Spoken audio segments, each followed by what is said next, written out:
ನಮಸ್ಕಾರ ಸದ್ಗುರು. First of all ನಾನು ನಿಮ್ಗೆ ಒಂದು ವಿಚಾರ ಹೇಳಬೇಕು.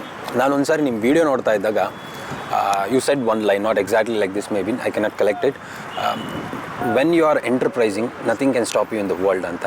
ಸೊ ಆ ವರ್ಡ್ ನೋಡಾದ್ಮೇಲೆ I was working for a corporate company for 6 months.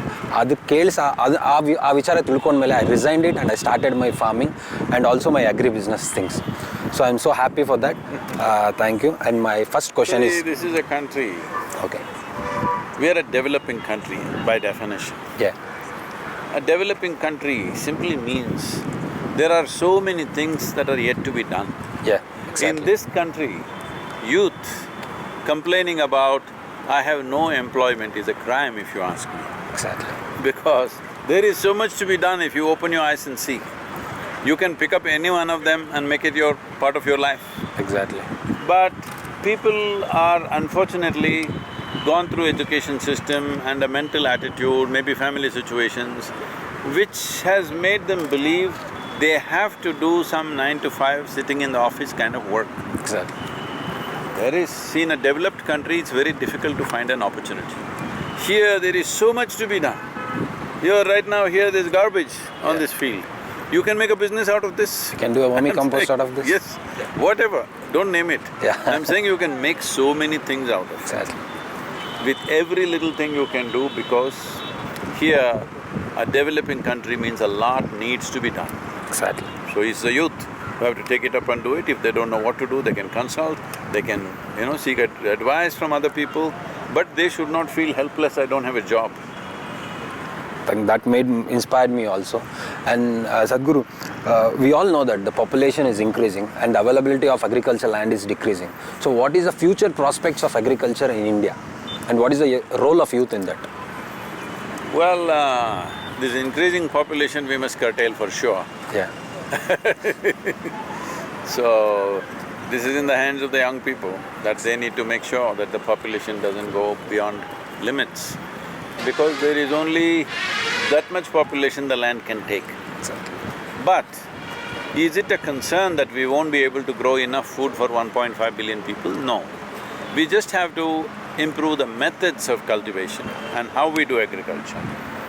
Right now, this is still yet to be understood by people, that even this agroforestry can be a tremendous means to increase food production. It is not necessary to be using so much land to grow just food. Exactly. If you ask me, if you use one thing, substantial, improvement of soil quality, if we do that by increasing the organic content, and also bring in some scientific new methods which are there, if you bring in, with 1/3 of the land that we are using right now for agriculture, we can grow our food. And with 1/3 of the human resource involved, or 1/5 of the human resource involved, we can make all the food that we need for 1.5 billion people. I'm talking about 1.5 as 2030. Okay. We can produce that much food. Exactly. Yes. There is really no problem. The problem is, agriculture is a very unguided missile. Okay? Exactly. When I say unguided missile, there is no one guidance to it, there is no understanding of it. People are doing things traditionally by their own little wisdom, which has worked well for the country for some time. But now if you want to take really forward strides in revolutionizing agricultural process, if you want to revolutionize Indian farmers' life as such, then it's very important that one thing is enrich the soil, which is the vital thing, and the next thing is to bring modern methodologies through which there is enough technology, there is enough science in our agricultural universities. Exactly. Right here, I'm a product of GKVK, Gandhi Krishi Vignana Kendra. The GKVK is there. Believe me, everything you want to know is there. Yes. How to get it to the land, this is the whole thing. So as a part of this, we are also looking how we can educate the farmer. Yesterday I was talking at the Mandya event. I was just telling them, see, you're growing rice. You're thinking, I'm rice farmer, stagnant pools of water everywhere. Very easily you can grow trees and rice together, your yield will improve manifold and your costs will come down dramatically.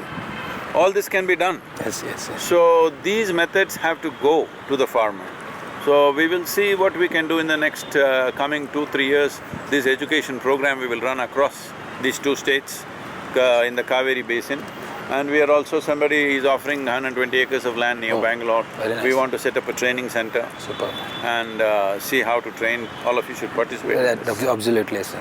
And to add up for this, like I done my research on a topic called as yield gap and constraints in maize. There is an nearly 30 to 40% of yield gap. Means the potential yield and what's the actual yield farmers are taking is there is so much of gap.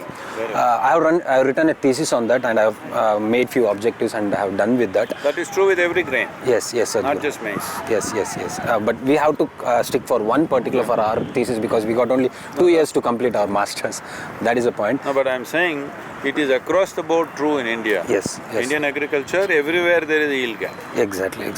To add on, like you were telling to go for agroforestry. I am doing this agroforestry in my own farm. The problem with me is I'm not trying to earn a PhD. So I simply say it in people's face so they don't like it. Nothing like Sadhguru, I am accepting it. Who done a masters in agriculture. That means what you are speaking is science, not like some other things. It's absolutely science. Sadhguru, I am following this agroforestry. Where we are, I have planted few tamarind and jamun plants. They are 3 years old plants, saplings. From down the line, 3 years down the line, I will be earning minimum 10 lakhs from 5 acres of piece of land with my vegetable production, because I gave a distance of 15 feet from plant to plant and 20 feet from row to row. In between, I am going for a tomato, and after tomato, I go for carrot and all. So this is an lucrative business to go for agroforestry. Yes. And my next. And it's not rocket science. Yes. Just need some sensible approach. Yes, sir. And Sadhguru, like from last few decades, like 3 or 4 decades, we talk like there is overuse of chemical fertilizers and pesticides. But the fact is that our agriculture universities has recommended farmers to use so much of fertilizers and pesticides. But now we are blaming or pointing out that the soil is salty and all. How correct it is, or what is your opinion on this, Sadhguru? See, I was in Russia. There is a very major phosphate mines there. They wanted to take me there, but somehow due to schedules I couldn't make it. Okay. So the owners of this were really big magnets of phosphate. It's one of the biggest phosphate mines in the world. Since it's very interesting to see a phosphate mine, they were just dug into the mountain.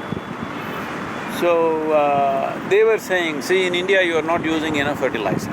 Okay. I said, see, if we are putting natural phosphate into the land, it's all right to some extent. Okay. But if you use salts minus the organic content, then you're completely destroying the land. Because essentially the wealth of the soil is in its microorganisms. Yes. And as I've repeatedly said everywhere, southern India has a fortune that 1 teaspoonful of soil, if you take, there are anywhere between 10,000 to 50,000 species of microbes. Oh my God, yeah. And in 1 teaspoonful, there are more microbes than the number of people on this planet. Oh. So it's a phenomenal soil. So in this soil, if you put salt, what's happening is salt will cause a certain osmosis process where it will suck out all the water from the living cells. So this is just killing everything. We must understand the real soil is in its life, not just in the material. It is the life that is there which makes everything grow. Exactly. The microbes. Exactly. So how not to kill them is what we should see. We have a meal, in our meal we add little salt. But suppose we serve you just a salt heap as meal, how do you eat it? That's what we're doing. Yes. Little bit of salt is okay because with agriculture, the salt and mineral structures get little weakened unless you keep it really humus-rich, which may be difficult in all farms to do. So little addition, like you add salt for taste, you must add salt for little, what is missing. People are taking some B-complex tablets or vitamin tablets, whatever, but they can't live on it. They need to eat good food and little bit of boost. So fertilizer should be that little bit of boost, not the mainstay of farming. But unfortunately, I think we've gone that way. I must say this may sound little whatever, but I must say this was more a commercial enterprise than a scientific input. It is commerce which pushed this. But Sadhguru, from past few years or like, there is a substantial amount of increase in the flora and fauna, and there is increase in green cover and all. But people are thinking still there is an for industrialization we are cutting the forest and all. That what is your opinion on this? See, nobody is cutting the forest for industrialization. That time is over. Yeah. See, that is what it is. It has become a fashion. That environment means we must pick up somebody and beat them. Exactly. That's not the way to address environment. Yeah. It is, as I've repeatedly said, you have to make sure whatever environment projects we do are economically sensible. Otherwise, they won't last anyway. If you want to make a living out of protesting on the streets, it's okay. But if you want to find a solution, that's not the way. It has to have an economic angle to it. From what data I have, they say only 1% of the land in India is occupied by industry, about 6% by townships and cities and whatever. 80% is occupied by agriculture. So that's where we need to make the change, because 80% of the land is there. Rest of it, part of it is in the government hands, forests, this and that, but 80% is in the hands of agriculturists or farmers. That is where we need to bring about the change if we really want to see some genuine change. Yes, Sadhguru. And my one more question, like every time Raita andid takshana ayyo papa, badwa, sympathy, iದೇ ಥರ ನೋಡ್ತಾರೆ, and everyone try to use his name like either the political parties or any other, but no one comes with an precise solution. So ಇದು ಮಾಡಿದ್ರೆ ರೈತರಿಗೆ benefit ಆಗುತ್ತೆ, ಇದು ಮಾಡೋದ್ರಿಂದ ರೈತರಿಗೆ help ಆಗುತ್ತೆ, ಎಕಾನಮಿ ಪ್ಲಾನ್ ವರ್ಕೌಟ್ ಆಗುತ್ತೆ, like what you are doing now. A farmer is not a beggar, he doesn't want to be a beggar. He doesn't need doles. Because he's in desperate condition, he may ask sometimes. But what he needs is dignity. What he needs is economic opportunity. What he needs is a lucrative way of doing farming. So that's what we need to give him. He's not a beggar to come and beg from the government or from anybody. Unfortunately, we've pushed him to that level. Exactly. And my other question is like, Sadhguru, like my personal question, this one is like, I was a common man before entering into reality show. Now you become what? No. Not like that, in terms of like people recognize me and show much of love, or they adore me, something like that. Okay, but 5 to 10% of people will be commenting or trying to pull our legs. How to handle this? Don't have to handle them, huh? Mm-hmm. They don't have a grip on your legs. Okay. They're it's dog's pleasure to bark. It's all right. Yeah. If you say dogs should not bark, what is this? They will bark, it's okay. As long as you know, you must know. Yeah. In the deepest recesses of your heart, you must be clear that you are doing what, according to your intelligence, you're doing the best you can for your own well-being and everybody's well-being. If you're doing that, it's okay. Commentaries they will give, we can listen to them, because there may be some truth sometimes. There may be some truth, please listen to all the negative commentary.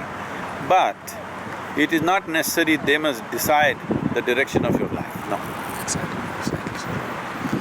And thank you, Sadhguru, thank you for giving me this opportunity. I'm blessed, Sadhguru.